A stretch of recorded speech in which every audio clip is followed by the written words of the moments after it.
This essay example, as well as thousands of others, is available in text format on our website for free and without registration. Simply Google Ivy Panda Free Essays.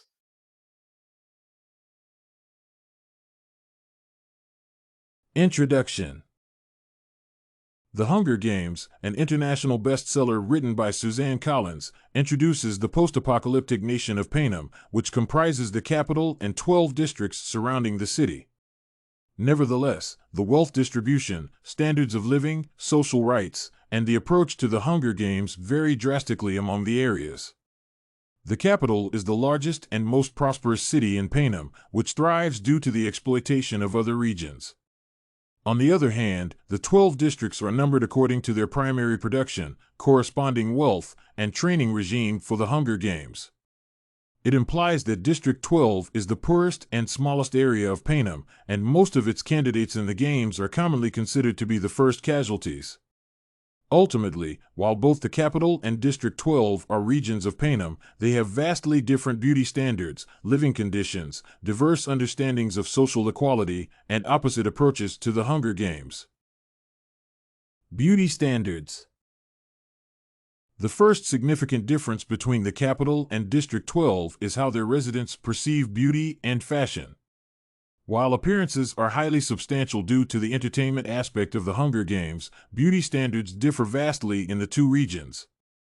The capital people take pride in their wealth and demonstrate it through luxury clothing styles, grandiose buildings, advanced technologies, and outrageous fashion sense. Furthermore, city residents frequently rely on plastic surgeries, grotesque makeup styles, and other methods to illustrate their difference from people in other regions. Ultimately, access to wealth and power has significantly distorted the residents' views on fashion and beauty standards. On the other hand, the people of District 12 cannot afford to care about their appearance since they have much more prevailing issues, such as provision, shelter, and safety. As a result, due to the poor economy in the region, most residents have to wear rags as clothes and never take showers due to the lack of water in the district. Ultimately, there is a vast difference in the beauty standards and fashion among the residents of the capital and District 12. Nevertheless, this contrast results not from the fashion trends but from the financial capabilities of the people and the desire of the capital's citizens to stand out from the rest of the nation. Social inequality. The second relevant issue among the residents of Panem is social inequality.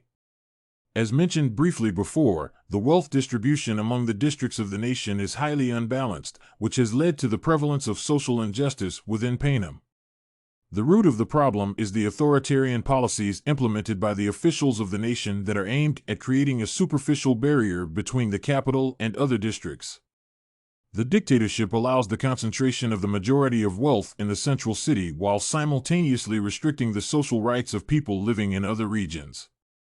The government prevents any type of economic development in the districts by prohibiting free trade, restricting labor choice, establishing barriers between the areas, and disabling consumer sovereignty.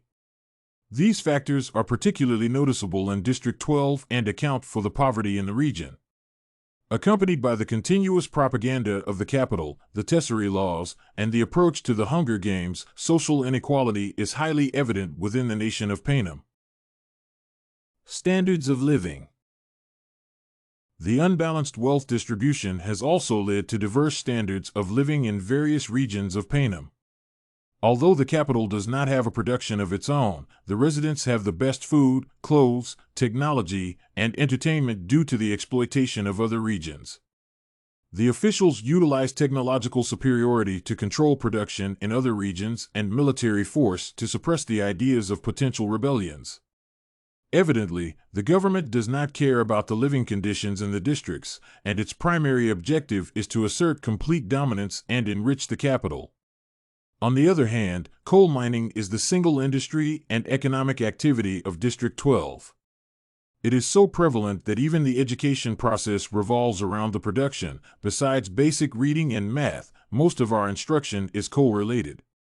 The sole focus on one industry, accompanied by severe economic restrictions, such as the prohibition of free trade and consumer sovereignty, makes District 12 the poorest region in Panem. People do not have access to provision, shelter, water, and medication, while the residents of the capital thrive.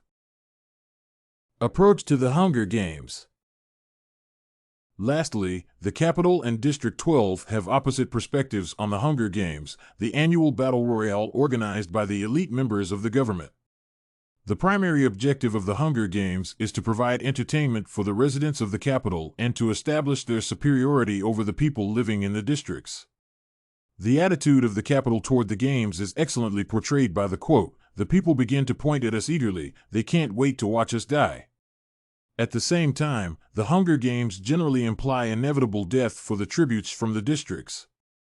It is particularly noticeable in District 12 since the residents of the region do not have any prior training and are commonly considered to be the very first casualties of the games.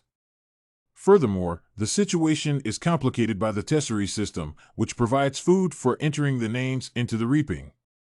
As a result, children from poor and starving families are more likely to be chosen for participation. Ultimately, the capital perceives the Hunger Games as means of entertainment and dominance, while the districts view the games as the inevitable death. Conclusion. Summing up, the primary differences between the capital and District 12 include the beauty standards, social rights of the residents, the living conditions, and the approach to the Hunger Games. The major factor for the opposing perspectives is the authoritarian government centered in the capital, which controls the wealth distribution and exploits the districts. This has ultimately led to the prosperity of the central city and critical poverty in District 12, explaining the vast differences between the two regions. Did you like this Capital and District 12 in the Hunger Games by Collins sample? To get more works like this one, make sure to check out the free database of academic paper examples at ivypanda.com. You will find thousands of samples for all your study needs, without even having to register.